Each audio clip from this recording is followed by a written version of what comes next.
بیا مصنف ذکر کی ثم قیل فی هذا المقام ان الاولا ان يفسر المنع بمعنى المبنی للمفعول.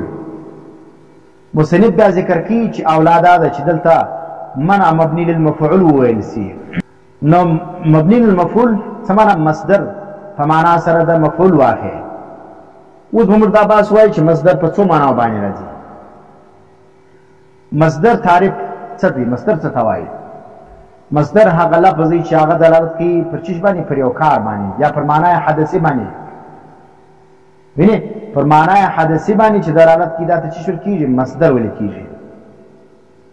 لکه الضرب مارنا یو چې کوم دی مصدر میمی دی. دا یو چیز دی مصدر میمی ورته ویل کیږي. مصدر میمی هغه ټول کې چې هغه د مفعول پر وزن باندې راغلی.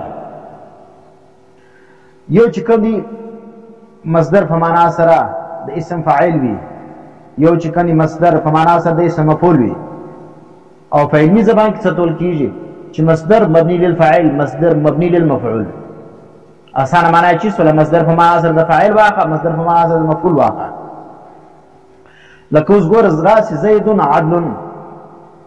اوس عادل چې کوم دا مصدر دی، دا حمل شوی دی پر زید باندې. دا سره کوم زید عدل، زید عدل دی. دا عدل دا مصدر په معنا سره د فعل د فاعل دی. زید عادل. او لکه زید خلق. او زید خلق سمانا زید خلق دی مصدر. نو دلته خلق په معنا د خالق هم راځي، خلق په معنا د مخلوق هم راځي. نو زید خلق سمانا زید مخلوق. زید مخلوق دی. دلته به موږ څنګه وایو چې زید خلق معنا مصدر مبني للمفعول دی، او زید عدل کې مصدر مبني للفاعل دی. دا رقم. او کله کله مصدر په معنا د مضارع هم راځي، لکه حسبی. حسبی په معنا سره یحسبونی. او کله کله مضارع په معنا د مصدر راځي. مضارع فعل چې کوم یا په معنا د مصدر استعمالیږي، لکه چې پر مضارع باندې ان داخل کې، لکه مراد ان يفسر.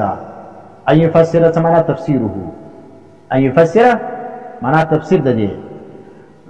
نو اوس چې سره اسم مصدر موږ وایي. اسم مصدر دا هغه ټول کې چې پر یو کار باندې دلالت کوي یا پر معنا حدثي باندې دلالت کوي او دی مشتق نه وي، لکه الضرب. دا اسم مصدر دی. بل مصدر میمی وایي. مصدر میمی هغه ټول کې چې د مفعول پر وزن باندې راځي. او بل چې کوم مصدر دغه د مصدر معنی مو وایي. مصدر کله مبني للفاعل وي، کله مبني للمفعول وي. مبني للفاعل دا ټول کې چې مصدر په معنا د فاعلون باندې وي، او مصدر مبني للمفعول سمانا چې مصدر په معنا سره د مفعول وي، لکه زید عدل معنا زید عادل، او زید خلق معنا زید مخلوق. الته په اول سره کې زید عدل کې د عدل دا مصدر مبني للفاعل دی، او زید خلق کې دا خلق دا مصدر مبني للمفعول دی. بیا مې ویل چې مصدر په معنا سره د مضارع راځي، لکه حسبی دا په معنا سره یحسبونی دی. او کله بیا مضارع د مصدر په معنا باندې راځي، لکه ان يفسر.